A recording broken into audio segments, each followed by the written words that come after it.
So tradition states every A group ought to be fully self-supporting. See that the basket makes its way around. Appreciate your contributions.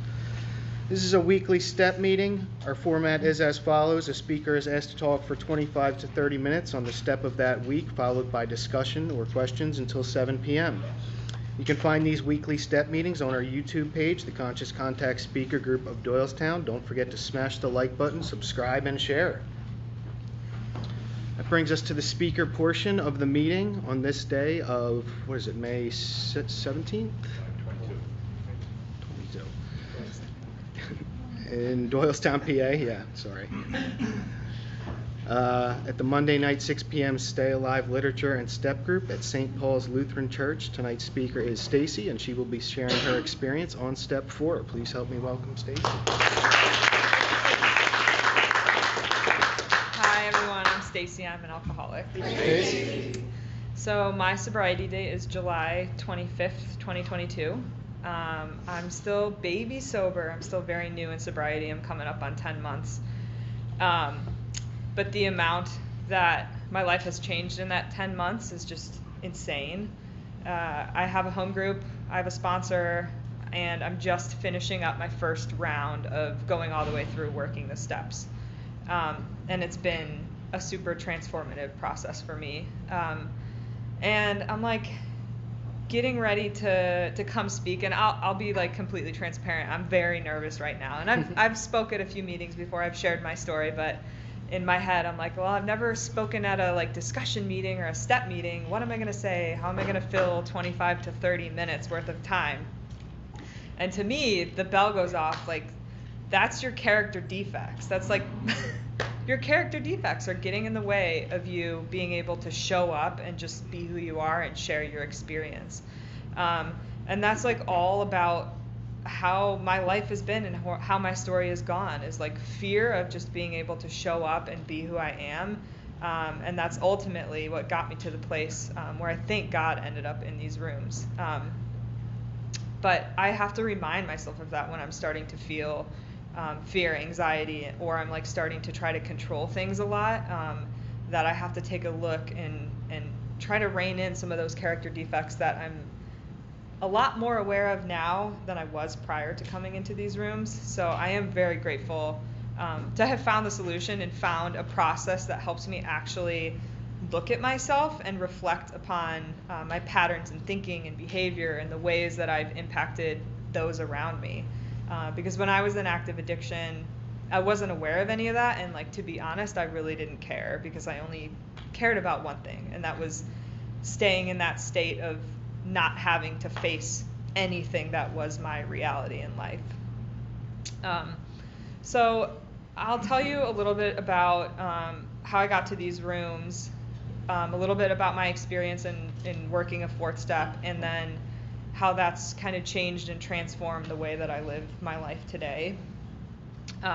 Like many people, as a child, I can remember being even just like 3 or 4 years old, feeling very different from other people, feeling like I didn't fit in, feeling like something about me was inherently off or wrong, and feeling like I had to pretend to fit in with my peers, feeling like almost like I was an alien and I didn't belong here on this earth, which I know sounds weird, but like that's how I felt in my head as a very young child. I had a lot of the isms. I hid. I was a child who tried to be not seen and not heard. And as a result of that, I was never honest when I was struggling with anything. Even like as small as a problem as like not being able to tie my shoe, or like when I was older, dealing with difficult emotions. I was always thinking like, my parents have enough to deal with. They have 2 other kids, both of my brothers have disabilities. So I always just told myself, like, you can handle it. Like, you can handle this. You'll figure it out. Everything will be fine. And that's a theme that really has like bled through the entirety of my life up until coming into the rooms of Alcoholics Anonymous. It was really the first time that I was able to truly get my hand up and admit that I couldn't handle everything and that I really needed help. So very young child, stubborn, not willing to ask for help. I didn't start having experiences with alcohol until I went to college. my freshman year of college, my first weekend I was there was the first time I put a drink in my body. And that was mostly because I was afraid of getting in trouble up to that point. I was afraid of getting in trouble. I was afraid of how other people would perceive me. And I just wasn't willing to do it until I was separated from my parents and my community that I lived in high school. So right off the bat, I mean, I was drinking inappropriately. I could never just have one drink, and I never wanted to have one drink, because once I felt the sense of ease and comfort that alcohol provided me, I knew that that was my solution, and that was the answer to everything. So for the next 15 years or so, that was my only coping skill, was alcohol. I went to school, I finished college, I went into the Army, and going into the Army for me was essentially just like picking up my life and like fleeing, like running away from everything that I knew, to have adventure and to find something that would pique my interest. And so I did that, and the Army is obviously a setting where drinking is very socially acceptable and very encouraged, and my drinking escalated very quickly.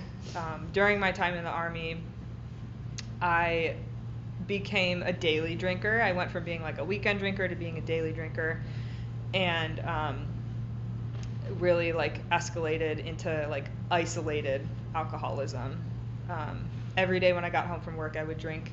Every weekend would be just a blackout and a blur for me. And I got to the point where I was just so incredibly hopeless that every time I drank, I was suicidal. I just really didn't want to be here, and I didn't feel like there was any way out.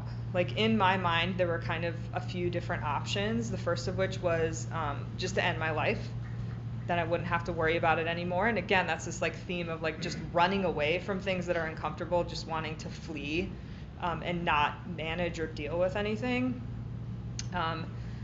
The second option was that I would just continue to drink for my whole life. So I would be in my 40s and 50s and 60s, and I would just be drinking every day and living my life. And I also knew that like that wasn't really something that was feasible, but it was an option in my head. And then the third option was that like something magic would come in, and I didn't know what that magic would be, but I was hopeful that like something would just change. Like I wasn't willing to change, and I couldn't change on my own at that point, like being so stubborn and locked in myself. But I just thought maybe like one day something will magically change, and I won't want to drink anymore. I won't have to drink anymore, and like I will feel okay on the inside. Come to find out that like magic was the rooms of Alcoholics Anonymous, and I know that that sounds corny, but for me it was the first time when I could really just like show up as myself and talk about my experience and not feel judged, and be fully supported by other people. So I reached my low point last summer, and I picked up the phone and frantically made phone calls, and tried to find a place that would take me. It was a Sunday, and I said, like, you need to take me today, otherwise I will not come. Like, I need to come right now. So I found a place that would take me, and I came here to Pennsylvania for treatment. Again, since then, like, my life has everything about my life has completely changed. After going through treatment, I tried to go home. I was married and living in New York. Over the course of the 3 months that I was in treatment, my marriage essentially disintegrated and was not viable anymore. And I did not find that out until I went back to New York. But when I found that out, I really did the only thing that I knew how to do, and the thing that Alcoholics Anonymous taught me was to pick up the phone and to ask for help. So I came back here to Pennsylvania, and I started to build my life, and really just put down roots in the AA community and get connected with people who shared my experience. While I was in treatment was the first time that I began working the steps, and by the time I got to the rooms, I was just so desperate that I was literally willing to do anything, just to not feel the way that I felt.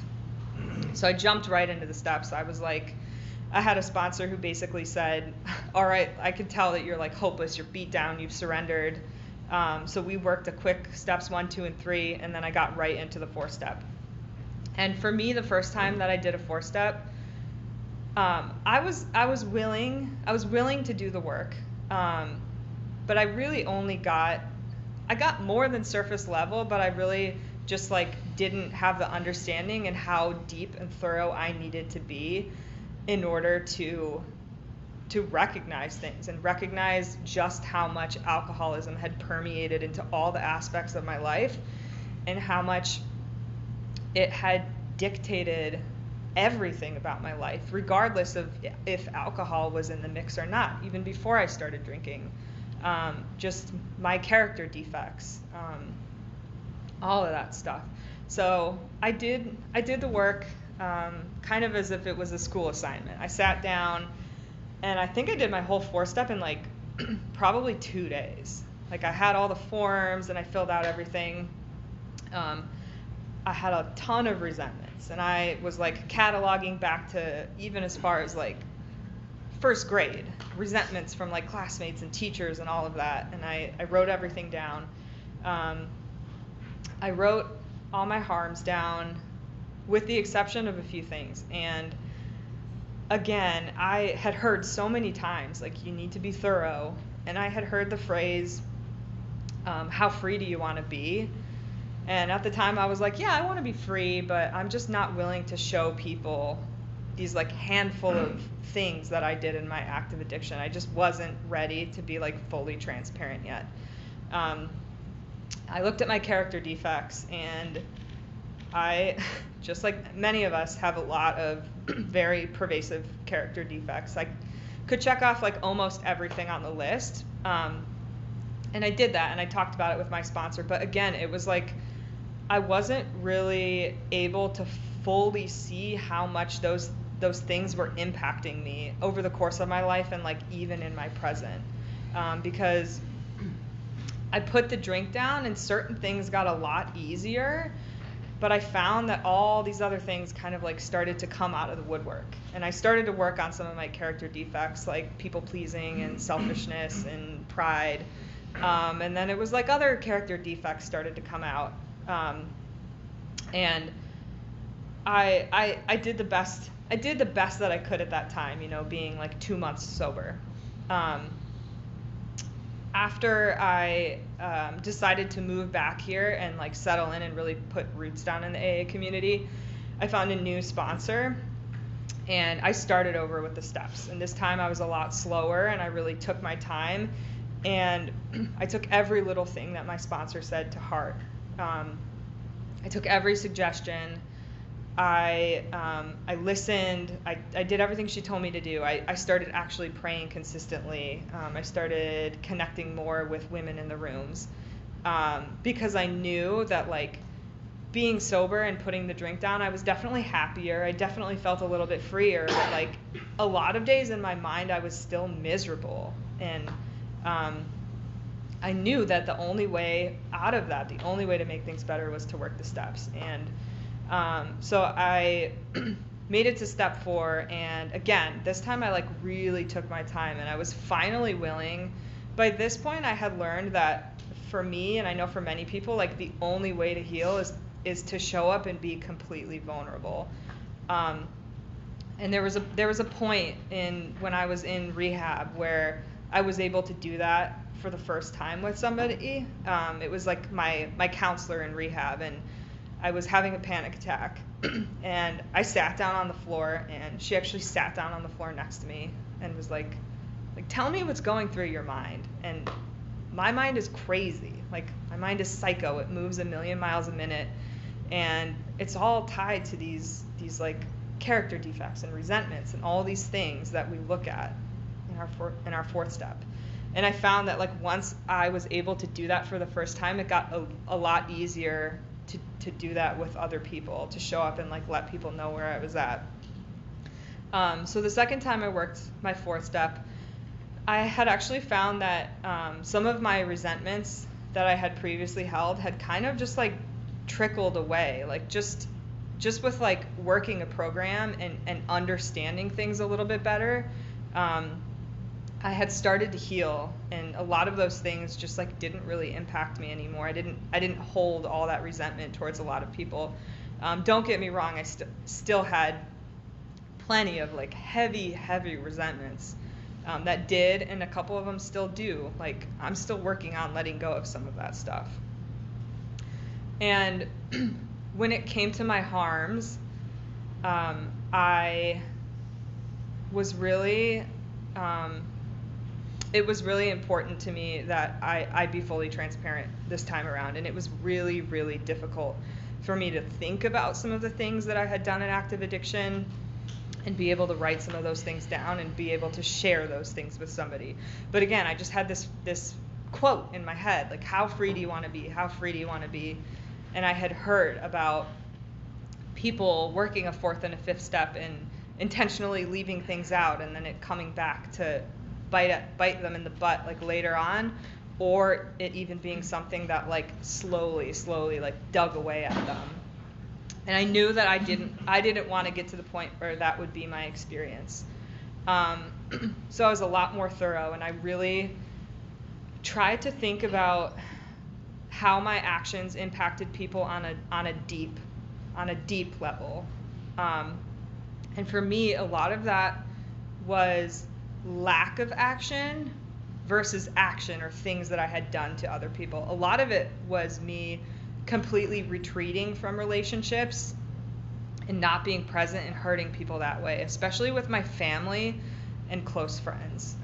In my active addiction, I essentially just pulled away from life. I shut people out. I cut off friendships because I just didn't want to be seen, and I didn't want people to have just another reason to think that I was different or less than. And that's what being an active addiction, active alcoholism felt like for me. It was just like, I am embarrassing. I have so much shame. I'm a shell of a human. I need to lock myself away and not let anyone see that person. So I, for the first time, like really kind of considered how that had impacted people, and it had really, really hurt people. It had really, really damaged a lot of my relationships. And that stuff is hard. It's hard to think about, but like luckily the rest of the steps give us the opportunity to try to make those things right and to help us see where our actions and our thoughts and our character defects impact the way that we interact with others, so we can do better in the future. And with my character defects, same thing. I just had more time to really reflect on things and take a look at how some of my character defects completely ruled the way that I lived my life and the way that I interacted with other people. And what I found was there was really, like, yeah, I checked off almost every single box when it came to character defects, but there were a handful that like really ruled everything. And for me, one of those was people pleasing. And I thought that I was a decent person. Like, I didn't think that I was an angel or anything like that, but like I thought I was a decent person. I thought I showed up for other people. I thought I helped other people out. I thought I was dedicated in my career to service and helping other people. But being able to like take a look at that, I found that underneath all of that was character defects. It was all selfishly motivated. It was all serving other people so they would think that I was a good person, or serving other people, helping other people so they wouldn't be angry with me, or essentially trying to manipulate situations with my positive intentions that were really self-serving. So that was a big one for me. And it's something that I still deal with to this day, is like the people pleasing. But it was really cool for me to have just the experience of having a sponsor and somebody outside of yourself to help you really like question things and look at things. Because again, like my best thinking got me here, and I will think and think and think until I get to the point where I have the solution in my head that was exactly what I was looking for. So just having that outside party to be able to like check over your work and help you question things and help you dig deeper and help you find like the true underlying tones of things. And my character defects were like weaved through everything in my whole life, and it's interesting to look back on now. Now that I'm able to catch myself a little bit better when I find myself falling into those patterns. And like I said, the way that I live my life has been completely transformed since working a 4th and 5th step and continuing on with the steps. My sponsor said something to me recently. Actually, I called her up and I said, hey, I have this situation going on and I'm finding myself like, I'm finding this, and this character defect coming out, and I'm trying to manipulate the situation in this way. And she said, like, that's awesome, you recognize it. So now you can, even though you're in the middle of the situation, you can try to rein yourself in and make this right. And she said, that's how we work. That's how things work. That's how the steps work, is like you get to the point where a situation happens and you're able to look back on it and be like, wow, like my pride really ruled that situation, or my jealousy really ruled that situation. And you can take that information and move forward and do better. And then as you keep working, you get to the point where you could be in the middle of a situation and you realize your character defect's coming out, or you realize that a resentment's coming up and you're able to kind of nip it in the butt and stop it from going further. And then eventually you get to the point where you catch yourself before you're about to act out on something that's coming up, a resentment or a character defect that's trying to rule a situation. And that's like when you know that you've not you've made it, because like there's always room for improvement. And like I said, as I continue to work the steps and try to implement them in my daily life, I find new situations and newer things coming up that I have to deal with. But like when you know better, you do better. And living the steps takes a lot of practice and a lot of repetition, and it takes relying on those around us to pull us up when we're falling back into old patterns. And that's like one of the biggest things that I've learned is that like I can't do it alone, but thank God I don't have to do it alone. So like I said, I'm just finishing up my first full round of working the steps. And I'm already kind of starting to think like maybe I should start working the steps again. Like I just finished a few weeks ago and I'm already noticing like new character defects coming out, new resentments coming up, like potentially new ways that I've harmed people. So I'm already kind of thinking like, what do I do now? Like, I already have this list in my head, and that's the cool thing about the steps is like, yeah, they're linear and you work them in order, but we're always living in the steps. Like if we're working a good program, we're always living in the steps and living in the solution. And that's the only way for us to stay connected, and for me, like to stay sane. I've kind of like found my solution when it comes to staying on the spiritual beam, and that's a handful of things, you know, connection with my higher power, like prayer, meditation, staying connected with women in the rooms, going to meetings, and then for me, like another one is going to the gym. And I find that like if one of those things falls off on any given day, I start to like get a little bit itchy. And if I'm not doing two of those things, or I'm not doing any of those things, like I get crazy really quickly. Like it only takes me a day or two to start falling back into old patterns and start gathering resentments and start like raging when it comes to my character defects. So that's what I found for me, is that like I'm not somebody who can just white knuckle it and do it on my own. Like I need the rooms of AA, I need God, and I need the steps in order to stay sober. So that is all that I've got. Thank you for letting me share.